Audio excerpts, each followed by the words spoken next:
There are a small handful of mental triggers that are essential if you want to motivate your church. And in this video, I'll reveal what these mental triggers are and how I use them to motivate my church to action. Well, hey there, and welcome to Pro Church Tools, the show where in 10 minutes or less, you're going to get a dose of tips and tactics to help your church share the message of Jesus while we navigate the biggest communication shift in 500 years. I'm your host, Alex Mills, joined as always by the boss man, Brady Shearer. Everything that we do as churches, Alex, we're trying to get people to change, become more like Jesus, move forward, take next steps, take action, get involved. But the underlying truth behind everything that we do as churches is that change is difficult. Humans, by nature, are resistant to change. We want things to stay the same, and if we had the option, we'd much rather remain within the status quo rather than venture into the unfamiliar. Of course. And so knowing this, it's incumbent upon us as church leaders and churches to do everything in our power to motivate our churches to action, because otherwise we're all staying the same. And that, for me, at least, is the greatest possible tragedy that a church can live within, where people just come in, week out, but no one actually becomes more like Christ. Well, you said it, Braid. Like, everything that we're trying to do at church all boils down to trying to get people to take that next step in their life change. And so if you're leading in a church in any sort of capacity, whether you're a pastor, a worship leader, a small group leader, whether you're leading a group of volunteers, if you're leading a group of people somewhere that they don't want to go, it can be really discouraging or even exhausting at times. And so our people have to be motivated sometimes to take that next step on their own. We can't make them do it, ourselves.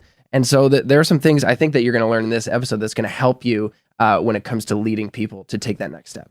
Yeah, because the great news is that there are universal principles, mental triggers that you can elicit to help encourage change. And these have existed since the beginning of time, because humanity has stayed relatively the same when it comes to our brains and our relationships, social interactions with each other. So we want to share 5 mental triggers that I use within my own church when I'm doing announcements, when I'm doing any type of communication that can encourage people to actually take next steps. Mental trigger number 1 is authority. And what's amazing about authority is that it can shortcut the decision process within another person's mind. So what I mean by this is that we're all making so many decisions every single day.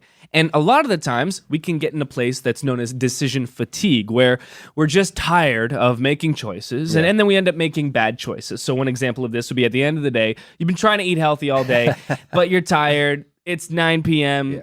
Kids are finally in bed, and you got a choice, make a nice healthy snack. Or eat a whole bag of OMGs. A whole bag of chocolate or gummies. Now, this is not something I've ever fallen prey to, so I cannot really relate. This isn't a personal example. It's not a personal example. I just grabbed that out of thin air.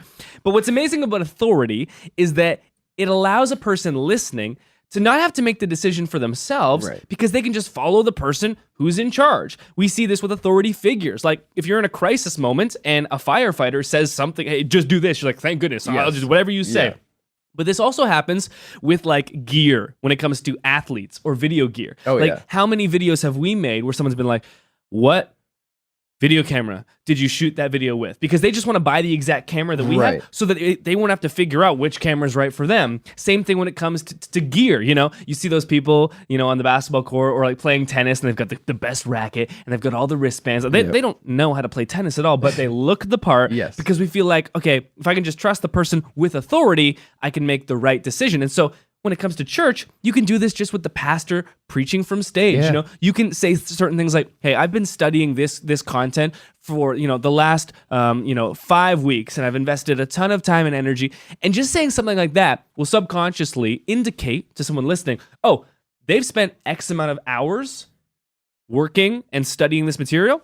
They're probably trustworthy. Yeah, I love that word you just used there. It kind of establishes trust.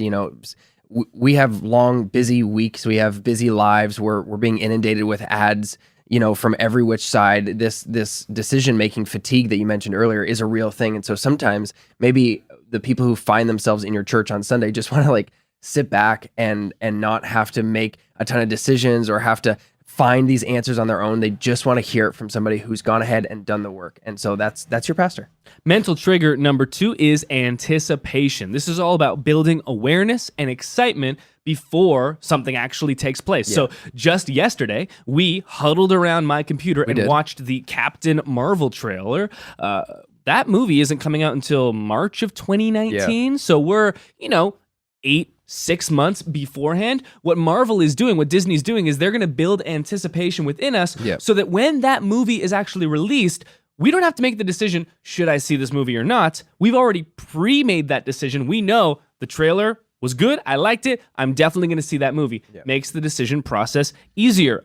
Another thing, another example of this would be kind of pre-game before the big football game. Pre-game before, the basketball game. You're watching that 1 hour pre-game. You're waiting. They're telling you all that you're building anticipation so that when the game actually comes on, you're already bought in and you're going to be watching for sure. So, mental trigger number 3 is events. So, we are creatures of habits. We love tradition. We love ritual. Perhaps the best example of this is the Sunday morning worship experience. It is a staple in our calendar each and every week. Another example would be Sunday night football. There's Carrie Underwood singing, "I've been waiting all day for Sunday night." Not only is that anticipation building, mental trigger number 2, but mental trigger number 3, it's that weekly event, locked in. 9 p.m. Eastern, I'm watching football in front of the big screen. And you can do this in a number of different things. A lot of churches will do it with Easter. They'll do it with Christmas. Elevation does their Love Week event. This is something that I think churches can really begin taking more advantage of. We do it with Christmas and Easter already, but having weeks set aside, Back to Church Sunday is another example. But things that are unique to your church. Elevation launched their own movement with Love Week, and it's been replicated by a number of different other churches. Why? Well, because Elevation has authority, man. They mental triggered us with number 1, and we copied them. But doing something, a yearly event at your church, we do kickoff at my church. And this is like, hey, it's back to school, and we're going to do this big kickoff event that kind of signals a new season within church.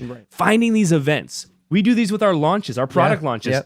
Every year, it's like, okay, we're opening Nucleus, and it's like we make this big event. Everyone's excited about it. We build anticipation, and then we all jump in. And that leads me into mental trigger number 4, which is scarcity. I have found, of all these mental triggers, I think this 4th one, scarcity, is the one that motivates people the most because of FOMO. We do not want to miss out. We see this with Tesla. It's like, look, you got to pre-order because it's going to be years before you get your car. You do this with your favorite band comes through town or a favorite sporting event. It's like, hey, tickets are opening for playoffs, and you better try to get those Taylor Swift tickets before you get them on the secondary market because they're going to be sold in an instant. Recently, we were trying to purchase a new gimbal, the DJI Ronin S, and it was sold out everywhere. Can't find them anywhere. I finally found it at a place, and I bought it within 4 minutes because I was like, there's so much scarcity. I need this. Forced my hand. So scarcity, an amazing mental trigger. Finally, social proof. Mental trigger number 5. I want you to imagine walking by 2 different restaurants. One restaurant has a line out the door of people waiting to get in. The other restaurant has a line not out the door. Someone's trying to get you in because there's no one seated in any of the tables. In your mind, which restaurant would you assume is better? All you're doing is basing your decision off of the number of people that are at the restaurant, but unanimously we would all say, oh, the restaurant with a ton of people has got to be better. Why? Because of the social proof. Other people doing something which signals to us we must do it also. You can do this with testimonies. You can do this on social media with storytelling, just telling the stories of people in your church that attended small groups, which will then mentally trigger to people that are not connected to small groups. Well, if they're in it, maybe I should be in it.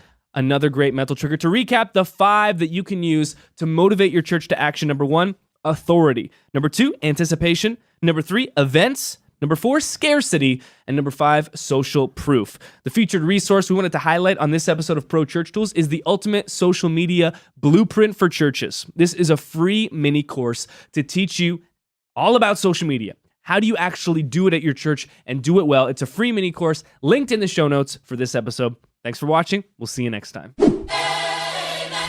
Hey, thanks for watching this video. If you made it to the end, you're the best. At this point, what else is there left to do but subscribe? Well, after you subscribe, there is more to do, and that's like the video. Like the video. See you next time.